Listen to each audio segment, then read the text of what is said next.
सभी को मेरा नमस्कार। स्वागत है आप सबका मेरे YouTube channel sir Anil Jangid में। तो आज की इस वीडियो में हम जो है फर्स्ट ग्रेड का फर्स्ट पेपर का जो सॉल्यूशन है वो करने वाले हैं, ठीक है। तो चलिए देखिए, पहला प्रश्न है कि तोहफत उल मुहिद्दीन नामक पुस्तक की रचना किसने की थी। तो इस पुस्तक की रचना जो है वो राजा राममोहन राय के द्वारा की गई थी, ठीक है। दूसरा प्रश्न है, बंगाल का विभाजन किस वर्ष हुआ था। बंगाल का विभाजन किस वर्ष हुआ था। तो ये 1905 को हुआ था। कब हुआ था? 1905 को, ठीक है। इसके बाद में तीसरा प्रश्न है, मुगल काल के किस मकबरे में प्रथम बार पेट्रा ड्यूरा का प्रयोग मिलता है। तो आपके जो तीसरे का हो जाएगा जो एतमादुल्ला का मकबरा है उसमें, ठीक है। तो तीसरे का ए हो जाएगा। चौथा क्वेश्चन है, निम्नलिखित में से कौन सा युग्म सुमेलित नहीं है। कौन सा युग्म सुमेलित नहीं है। तो देखिए यहाँ पर बात करें हम तो महात्मा गांधी, हिंद स्वराज, ठीक है, ये बिल्कुल सही है, ठीक है। और doctor Rajendra Prasad, India divided, ये भी सही है। और सी नंबर है अब्दुल कलाम आज़ाद, तो ये भी सही है। यहाँ पर जो आपका डी नंबर है, वी.डी. सावरकर गीता रहस्य, तो ये इसका हो जाएगा, ठीक है। तो फोर्थ का होगा डी। इसके बाद में फिफ्थ क्वेश्चन है, पांचवा प्रश्न है, नालंदा महाविहार के संबंध में अधोलिखित कथनों पर विचार कीजिए। तो पहला कथन दिया गया है, हेनसांग के अनुसार कुमार गुप्त प्रथम द्वारा महाविहार की स्थापना की गई थी। और दूसरा है, यह माना जाता है कि महाविहार बख्तियार खिलजी के द्वारा नष्ट कर दिया गया। और दिए गए कूट में से सही उत्तर का हमें क्या करना है? चयन करना है। पांचवा प्रश्न है। तो यहाँ पर बात करें तो ये दोनों ही जो कथन है वो सही है। इसका होगा एक और दो, ठीक है। इसके बाद में हम बात करते हैं प्रश्न नंबर 6 कि राजस्थान की किस सभ्यता को सौंदर्य प्रसाधन प्रेमी सभ्यता के नाम से जाना जाता है। तो इसका आएगा कालीबंगा। कालीबंगा को जाना जाता है, ठीक है। सातवां प्रश्न है, आबानेरी तथा राजौरगढ़ के कलात्मक वैभव किस काल के हैं। तो सातवां आपका आएगा गुर्जर प्रतिहार काल के, ठीक है। इसके बाद में आठवां प्रश्न है, किस झील के निर्माण का उद्देश्य तुर्कों के खून से सनी धरती को धोना बताया गया है। तो आठवें का आपका आएगा अन्ना सागर झील, ठीक है। इसके बाद में नौवां प्रश्न है कि 1857 के संग्राम में मेहराब खां एवं जयदयाल ने कहाँ के विद्रोह का नेतृत्व किया था। तो नौवें का आपका आएगा कोटा में। कहाँ किया था? कोटा में, ठीक है। इसके बाद में 10वां प्रश्न है, तो संयुक्त राजस्थान का निर्माण कब हुआ था। संयुक्त राजस्थान का निर्माण कब हुआ था। तो 18 अप्रैल 1948 को हुआ था। 18 अप्रैल 1948 को हुआ था, ठीक है। 11वां प्रश्न है कि मंत्र राज प्रकाश नामक ग्रंथ में किस लोक संत के विचारों का संकलन है। तो 11वें का आपका आएगा संत हरिदास जी, ठीक है। इसके बाद में हम बात करें प्रश्न नंबर 12 की कि सर्वोत्तम विलास, राजविलास, जवाहर विलास निम्नलिखित में से किस दुर्ग में है। तो ये आपके जो है सोनारगढ़ दुर्ग में। कौन से दुर्ग में है? सोनारगढ़ दुर्ग में, ठीक है। इसके बाद में 13वां प्रश्न है कि निम्नलिखित में से असुमेलित युग्म है। असुमेलित युग्म हमको हमें बताना है। तो 13वें में आपके जो देखिए, मेवाड़ चित्र शैली जो है, चावड़ शैली, उदयपुर शैली, ये सही है। बी नंबर ऑप्शन है मारवाड़ शैली, किशनगढ़ शैली, अजमेर शैली, ये भी सही है। सी नंबर हड़ौती शैली, कोटा शैली, झालावाड़ शैली, ये भी सही है। जो 4 नंबर ऑप्शन है डी नंबर ढूंढार शैली, देवगढ़ शैली, नाथद्वारा शैली, ये इसका हो जाएगा 13वें का, ठीक है। 14 नंबर प्रश्न है कि किस जिले में होली के अवसर पर जन्म मरण और परण का सभ्य समाज के द्वारा आयोजन किया जाता है। तो ये आपका आएगा जयपुर, ठीक है। इंपॉर्टेंट क्वेश्चन है सभी। इसका आएगा जयपुर, ठीक है। इसके बाद में बात करें हम 15वें की, तो निम्नलिखित कथनों पर विचार कीजिए। कथन एक है, मखियों स्त्रियों के पैरों का आभूषण विशेष है। कथन नंबर 2 है, माकड़ी स्त्रियों के सिर पर धारण किया जाने वाला आभूषण है। तो इसमें हमें बताना है कूट की सहायता से सही उत्तर का चयन करें। तो जो आपके 15 नंबर का है वो केवल एक ही, जो कथन नंबर 1 है वही सही है, ठीक है। इसके बाद में 16 नंबर प्रश्न है। 16 नंबर प्रश्न है कि मुकेश के सामने की ओर दक्षिण दिशा थी। मुकेश के सामने की ओर दक्षिण दिशा थी, ठीक है। तो यहाँ पर मान लीजिए मुकेश है, इसके सामने दक्षिण दिशा है, ठीक है। इसके सामने दक्षिण दिशा है। वह 5 किलोमीटर सीधे चला, 5 किलोमीटर चल गया सीधे। कितना चल गया? 5 किलोमीटर सीधे चला। और वहाँ से वह अपनी दाईं ओर 90 डिग्री मुड़ गया, अपनी दाईं ओर 90 डिग्री मुड़ गया, ठीक है। और 5 किलोमीटर चला, यहाँ पर भी वो 5 किलोमीटर चला, फिर वह अपनी बाईं ओर 45 डिग्री मुड़ गया। कितना मुड़ गया वो? 45 डिग्री मुड़ गया। कितना मुड़ गया? 45 डिग्री मुड़ गया, ठीक है। तो इसके बाद में हमें बताना है 45 डिग्री मुड़ गया, तो अब वह इसकी दिशा बतानी है कौन सी दिशा में उसका है, ठीक है। तो बात करें यहाँ पर हम, तो मुड़ा और 3 किलोमीटर चला। कितना चला? 3 किलोमीटर चला। देखिए प्रारंभ में वो उसके सामने दक्षिण दिशा थी, यहाँ से 90 डिग्री 5 किलोमीटर चला, ठीक है। यहाँ से 45 डिग्री वो घुमा, ठीक है, और 3 किलोमीटर चला। अब हमें बताना है कौन सी दिशा में वो है। तो यहाँ पर देखिए ये जो दिशा है यहाँ पर दक्षिण, ठीक है, और दक्षिण और इधर पश्चिम, तो वो दक्षिण पश्चिम दिशा में है, ठीक है। इसके बाद में हम बात करें, दी गई आकृति में एक घन की 4 अलग अलग स्थितियों को दर्शाया गया है। निम्नलिखित में से कौन सा रंग उस फलक के विपरीत फलक जिस पर ब्लैक होगा? तो यहाँ पर ध्यान से देखने पर हमें पता चलता है कि ये जो आकृति जो नंबर 1 है और जो 3 है, इन दोनों में देखिए ब्लू येलो आ रहा है, और सामने बच रहा है ब्लैक के सामने बच रहा है ऑरेंज, ठीक है। क्या बच रहा है? ऑरेंज, ठीक है। तो इसका आ जाएगा सी, नारंगी हो जाएगा इसका, ठीक है, नारंगी हो जाएगा। इसके बाद में 18वां प्रश्न है कि एक महिला की ओर इशारा करते हुए एक आदमी ने कहा, उसके पिता मेरे पिता के इकलौते पुत्र है। उस आदमी को उस महिला के साथ क्या संबंध होगा? तो एक महिला है, एक महिला है, ठीक है। महिला ने इशारा करते हुए एक आदमी की तरफ इशारा करते हुए कहा, इसके पिता, इसके इस आदमी के पिता, इस आदमी के पिता, ठीक है। तो सीधी सी सिंपल सी बात है, तो इसका पिता ही होगा, ठीक है। इसके बाद में बात करें हम, 19 नंबर प्रश्न है, यदि x का मतलब जोड़ है, भाग का मतलब घटाव है, प्लस का मतलब गुणन है और माइनस का मतलब विभाजन है, तो 10 गुणा 4 भाग 4 माइनस 2 प्लस 1 का क्या होगा? तो यहाँ पर सबसे पहले हम इसे परिवर्तित करके लिखते हैं, परिवर्तित करके लिखते हैं, तो 10, तो गुणा का हो जाएगा प्लस, गुणा का हो जाएगा प्लस, और जो भाग है उसका हो जाएगा माइनस, ठीक है, और जो माइनस है उसका हो जाएगा भाग, और जो प्लस है उसका हो जाएगा गुणा, ठीक है। तो यहाँ से इसे कैंसिल करें, 2 दूनी 4, 2 से कैंसिल हो गया, और 2 एकम 2, माइनस 10 और 4 14, 14 में से 2 गए 12, तो इसका आ जाएगा सी, ठीक है। इसके बाद में 100 से कम अभाज्य संख्याओं की संख्या कितनी होती है? तो ये आपको बता दें 25 होती है। कितनी? 25, ठीक है। इसके बाद में 21 नंबर प्रश्न है कि एक घनाभ का माप, एक घनाभ का माप 20 meter into 10 meter into 8 meter है। इसका विकर्ण माप, पृष्ठ क्षेत्रफल और आयतन कितना होगा? तो इसका निकालने के लिए हम इस फॉर्मूले का प्रयोग करेंगे, ठीक है। L square plus B square plus H square, L B H square, इसका प्रयोग करेंगे, ठीक है। जब हम इस फॉर्मूले का यूज करते हैं तो जो हमारा आंसर आएगा, तो यहाँ पर देखिए एल की स्क्वेयर यानी कि 20 की स्क्वेयर प्लस बी की स्क्वेयर यानी कि 10 की स्क्वेयर प्लस 8 की स्क्वेयर करेंगे, ठीक है।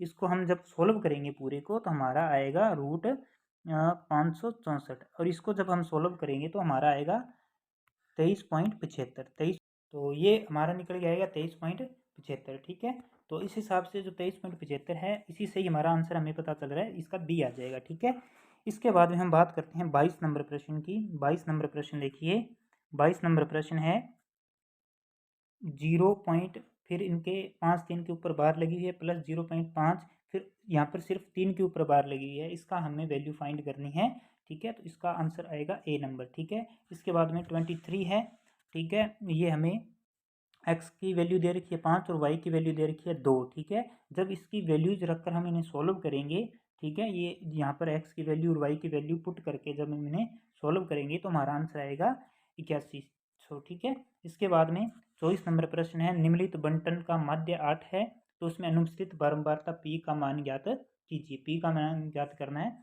तो यहाँ पर हम इसे सॉल्व करने के लिए देखिए हमारे पास ये वैल्यूज दे रखी हैं 3 5 7 इस प्रकार, ठीक है। और ये एफ़ की वैल्यू दे रखी है 6 8 15, पी इस प्रकार दे रखी है। हम यहाँ पर एफ़ इंटू एक्स करके इसे सॉल्व कर लेंगे, ठीक है। और जब सॉल्व करेंगे तो जो हमारा आंसर निकल कर आएगा इसमें, तो इसका आंसर आएगा 25। कितना आएगा? 25, ठीक है। इसके बाद में हम बात करें 25वें प्रश्न की। 25वें प्रश्न का जो आंसर होगा वो आएगा बी, ठीक है। क्या आएगा? बी आएगा, ठीक है। इसके बाद में 26 नंबर प्रश्न है कि निष्पाप शब्द का सही विच्छेद चुनिए। निष्पाप, इसका सही विच्छेद क्या होगा? नि विसर्ग प्लस धन पाप। ठीक है। इसके बाद में 27 नंबर प्रश्न है, इनमें से उपसर्ग तथा प्रत्यय दोनों युक्त शब्द हैं। दोनों युक्त शब्द बताना है भी, दोनों अब उपसर्ग भी यूज हुआ हो और प्रत्यय भी यूज हुआ हो। तो 27 नंबर का आपका होगा साम्राज्य। कौन सा होगा? साम्राज्य। ठीक है। 28 नंबर प्रश्न देखिए, इनमें से कौन सा अनेकार्थक शब्द जलज से संबंधित नहीं है? तो इसमें आपके जो हंस है वो जलज से संबंधित नहीं है, मोती शंख कमल ये जलज से संबंधित है। ठीक है। इसके बाद में 29 नंबर प्रश्न है कि निम्नलिखित में से किस विकल्प में अब आब युक्त युग्म शब्द का अर्थ है? देखिए, अब का मतलब होता है तत्काल, उसी समय, और आब का मतलब होता है पानी। ठीक है। तो इसका ए हो जाएगा। 30 नंबर प्रश्न देखिए, लिंग संबंधी अशुद्धि किस वाक्य में है? तो बी नंबर जो ऑप्शन है, गंगा पतित पावन नदी है, तो इसमें आपके आना चाहिए जो है गंगा पतित पावनी नदी है। ठीक है। इसके बाद में हम बात करते हैं आगे। 31 नंबर प्रश्न है कि फाइंड आउट द, हमें इसमें एरर बताना है कहाँ है। ठीक है। गिवन सेंटेंस दे रखा है, तो रन लास्ट ए है। ठीक है। इसके बाद में लेस्ट यू विल, फिर be loss the race, see no error.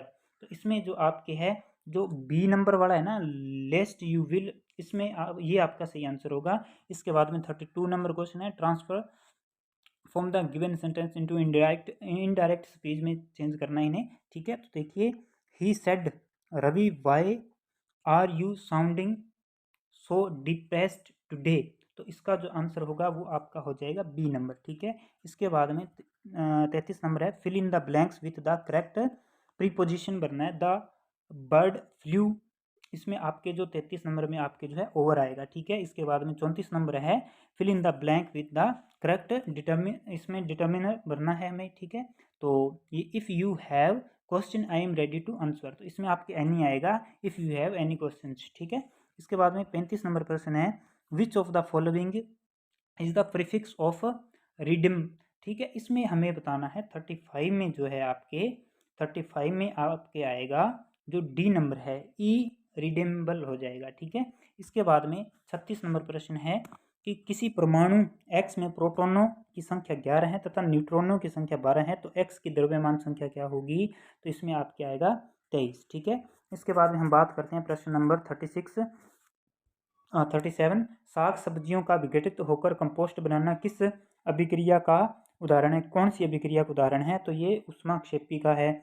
इसके बाद में 38 नंबर प्रश्न है, निम्नलिखित में से कौन सी बीमारी एलिंग गुणसूत्र की संख्या में परिवर्तन आने से होती है? तो इसका आपका आएगा डाउन सिंड्रोम। इसके बाद में 39 नंबर प्रश्न है, निम्नलिखित में से कौन सा उदाहरण समजात संरचना का है?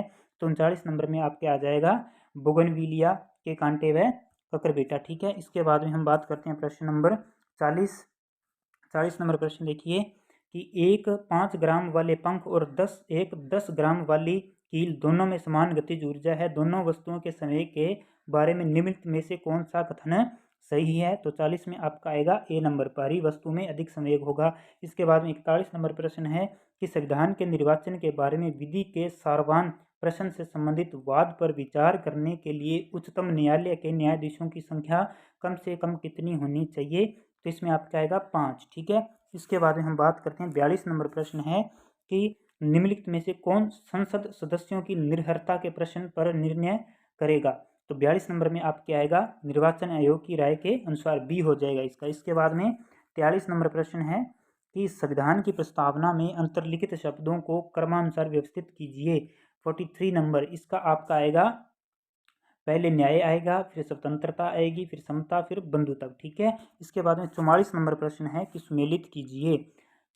तो 44 नंबर में आप हमारा क्या आएगा, जो राजमन्नार समिति है उसकी 1969 में स्थापना हुई थी, जो सरकार यह समिति है उसकी 1983 में, पुंछी आयोग 2007 में, और आनंदपुर साहिब प्रस्ताव 1973 में। तो आपके ए का 3, बी का 2, सी का 1, डी का 4, इसमें डी नंबर ऑप्शन आ जाएगा। इसके बाद में 45 नंबर प्रश्न है कि केंद्रीय मुख्य सूचना आयुक्त और अन्य सूचना आयुक्तों की पदावधि कितनी होती है?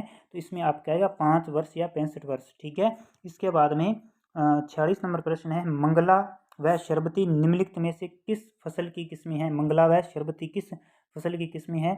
तो ये जो है गेहूं की किस्में हैं। इसके बाद में 47 नंबर क्वेश्चन है कि निम्नलिखित कथनों पर विचार कीजिए। राज्य में थार के मरुस्थल पश्चिमी मरुस्थलीय प्रदेश की उत्पत्ति प्लीस्टोसीन काल में हुई। पश्चिमी मरुस्थलीय प्रदेश सिंचाई का मुख्य स्रोत इंदिरा गांधी नहरें है। पश्चिमी मरुस्थलीय प्रदेश में स्थित खारे पानी की झीलें गोंडवाना लैंड का अवशेष मानी जाती है। पश्चिमी मरुस्थलीय प्रदेश को विश्व का शक्ति ग्रह की संज्ञा दी गई है। अब हमें बताना है कि नीचे दिए गए कूट की सहायता से सही उत्तर का चयन कीजिए। तो आपके जो इसमें जो है 1, 2, 4 सही है, 3 नंबर जो है वो गलत है। ठीक है, उसके बाद हम बात करते हैं प्रश्न नंबर 48 नंबर क्वेश्चन देखिए कि निम्नलिखित में से कौन सी नदी अंतः प्रवाहित नदी नहीं है। अंतः प्रवाहित नदी नहीं है तो सागी जो है वो अंतः प्रवाहित नदी नहीं है। बाकी काकनी है, घग्गर, कांतली ये अंतः प्रवाहित नदियाँ है। इसके बाद में 49 नंबर है, निम्नलिखित में से भेड़ की नस्लों का सही युग्म कौन सा है। तो आपके मालपुरा, मगरा ये सही युग्म है। ठीक है, इसके बाद में 50 नंबर प्रश्न है कि राजस्थान स्टेट केमिकल वर्क्स उद्योग कहाँ पर स्थित है। तो 50 नंबर का आपका आएगा ए डीडवाना में। ठीक है, इसके बाद में 51 नंबर प्रश्न है, हेनरी फ्योल ने प्रबंधन के कितने सिद्धांत बताए थे। 51 नंबर प्रश्न है तो 14 सिद्धांत बताए थे। ठीक है, 52 नंबर प्रश्न है, कुल गुणवत्ता प्रबंधन तकनीक का विकास किया। कुल गुणवत्ता प्रबंधन तकनीक का विकास किसने किया था। तो डेमिड जुरान एवं फेजिनबोम ने किया था। ठीक है, इसके बाद में 53 नंबर है, अंग्रेजी भाषा के शब्द सुपरविजन का संबंध निम्नलिखित में से किससे है। तो ये पर्यवेक्षण से है। ठीक है, किससे है, ये पर्यवेक्षण से है। ठीक है, 54 नंबर प्रश्न है, नेतृत्व की किस शैली के अंतर्गत नेता और कर्मचारियों के मध्य संबंध बहुत ही घनिष्ठ होते हैं। तो इसमें आपका आएगा पिता तुल्य शैली में। क्या आएगा, पिता तुल्य शैली। ठीक है, 55 नंबर प्रश्न है, निःशुल्क एवं अनिवार्य शिक्षा अधिकार अधिनियम 2009 अधिनियमित किया गया था। तो भारत की संसद द्वारा। इसके बाद में हम बात करेंगे 56 नंबर प्रश्न है, निःशुल्क और अनिवार्य बाल शिक्षा का अधिकार अधिनियम 2009 के अनुसार प्रारंभिक शिक्षा के लिए प्रवेश प्राप्त कोई बालक प्रारंभिक शिक्षा पूरी करने तक निःशुल्क शिक्षा का अधिकार होगा। तो इसमें आपके आएगा बी, सभी प्रकार के विद्यालय में 14 वर्ष तक। इसके बाद में SIRT राजस्थान की स्थापना कहाँ की गई है। तो इसमें आपका आएगा जयपुर में की गई है। ठीक है, उसके बाद में उदयपुर में की गई है। कहाँ की गई है, उदयपुर में की गई है। ठीक है, इसके बाद में हम बात करते हैं प्रश्न नंबर 58 की, कि राजस्थान में किन दो जिलों में जो IASE स्थित है, किन दो जिलों में स्थित है। तो अजमेर और बीकानेर में है। इसके बाद में 59 नंबर क्वेश्चन है कि शिक्षा मंत्रालय भारत सरकार द्वारा जिला शिक्षा व प्रशिक्षण संस्थानों को शिक्षा के क्षेत्र में क्या कहा जाता है। तो ये आपका कहा जाता है लाइट हाउस। क्या कहा जाता है, लाइट हाउस कहा जाता है। 59 का आ जाएगा ए आ जाएगा। ठीक है, इसके बाद हम बात करते हैं RSOS के तहत एक वर्ष में कितनी बार सार्वजनिक परीक्षाओं का आयोजन किया जाता है। तो इसमें आपके आएगा 2 बार किया जाता है। कितनी बार, 2 बार किया जाता है। इसके बाद में 61 नंबर है कि राजस्थान राज्य पाठ्य पुस्तक मंडल के वर्तमान अध्यक्ष हैं। वर्तमान अध्यक्ष बताना है। इसमें आपका आएगा बुलाकीदास कल्ला। क्या आएगा, बुलाकीदास कल्ला। ठीक है, इसके बाद में हम बात करते हैं CCP का विस्तृत रूप क्या है। CCP का विस्तृत रूप क्या है, चाइल्ड सेंटर्ड पेडागोजी। ठीक है, तो इसका आपका आएगा सी। ठीक है, इसके बाद में हम बात करते हैं 63 नंबर क्वेश्चन, 63 नंबर प्रश्न देखिए, दीक्षा राइज पोर्टल की विशेषता है। दीक्षा राइज पोर्टल की विशेषता है तो ये जो है राज्य के आसपास के शिक्षकों को जोड़ना, व्यक्तित्व प्रधान पाठ्यक्रम को चुनना, अपनी स्वयं की विषय वस्तु सर्जित करना, सभी। स्माइल कार्यक्रम की शुरुआत कब की गई थी। तो स्माइल कार्यक्रम की जो शुरुआत है वो अप्रैल 2020 में की गई थी। ठीक है, इसके बाद में सर्व शिक्षा अभियान का प्रमुख उद्देश्य क्या है। सर्व शिक्षा अभियान का प्रमुख जो उद्देश्य है वो प्रारंभिक शिक्षा का सार्वजनिक करना, प्रारंभिक शिक्षा का नामांकन बढ़ाना, गुणवत्तापूर्ण शिक्षा उपलब्ध कराना, यानी कि डी उपरोक्त सभी। इसके बाद में हम बात करते हैं 66 नंबर प्रश्न कि राज्य में राजीव गांधी ग्रामीण ओलंपिक खेलों का आयोजन किया गया था। 66 नंबर आपका जो है 66 नंबर का आएगा 29 अगस्त से 5 अक्टूबर। 29 अगस्त से 5 अक्टूबर। इसके बाद में 67 नंबर क्वेश्चन है, महिला एवं बाल विकास विभाग राजस्थान सरकार द्वारा 19 दिसंबर 2021 को निःशुल्क सैनिटरी नैपकिन वितरण योजना को नाम दिया गया था। तो इसे नाम दिया गया था IM शक्ति उड़ान योजना। ठीक है, इसके बाद में 68 नंबर क्वेश्चन है कि दिसंबर 2021 में प्रधानमंत्री नरेंद्र मोदी को order of the drug Gyalpo सर्वोच्च नागरिक से सम्मानित किया गया। इस पुरस्कार का संबंध निम्नलिखित में से किस देश से है। तो इसका संबंध जो है वो भूटान से है। किससे है, भूटान से है। हिंदी भाषा के लिए साहित्य अकादमी पुरस्कार 2021 निम्नलिखित में से किसे प्रदान किया गया है। तो दया प्रकाश सिन्हा को किया गया है। इसके बाद में प्रश्न नंबर बात करते हैं 70 नंबर प्रश्न है कि निम्नलिखित में से कौन सा युग्म सुमेलित नहीं है। तो श्रीलंका का आपका आएगा रानिल विक्रमसिंघे, यूक्रेन का व्लादिमीर, और तुर्की का रेसेप, और चिली का गैब्रियल बोरिक। ठीक है, तो इसमें आपके जो ए नंबर ऑप्शन इसका होगा। इसके बाद में 71 नंबर प्रश्न है कि जनगणना 2011 के अंतिम आंकड़ों के अनुसार भारत के सर्वाधिक जनसंख्या घनत्व वाले 4 राज्यों का अवरोही क्रम कौन सा है। तो बिहार, पश्चिम बंगाल, केरल, उत्तर प्रदेश। ठीक है, इसके बाद में हम बात करते हैं 72 नंबर प्रश्न। केंद्र सरकार ने कहां पर फ्रांस के तकनीकी सहयोग से 6 परमाणु ऊर्जा रिएक्टर स्थापित करने की मंजूरी प्रदान की। तो जयपुर। इसके बाद में 73 नंबर प्रश्न है 28 मई 2022 को प्रधानमंत्री नरेंद्र मोदी ने इफ्को की निम्नलिखित में से किस इकाई में विश्व के पहले नैनो यूरिया संयंत्र का लोकार्पण किया था। तो 73 का आपके आएगा कलोल, गुजरात। ठीक है, इसके बाद में 74 नंबर प्रश्न है फियरलेस गवर्नेंस निर्भीक प्रशासन पुस्तक का संबंध किससे है। तो ये आपके किरण बेदी से है। ठीक है, इसके बाद में हम बात करते हैं लास्ट प्रश्न की, भारत के किस राज्य में FIH पुरुष हॉकी विश्व कप 2023 का आयोजन किया जाएगा। तो आपके उड़ीसा आ जाएगा। ये आपके पहले पेपर के 75 प्रश्न कंप्लीट।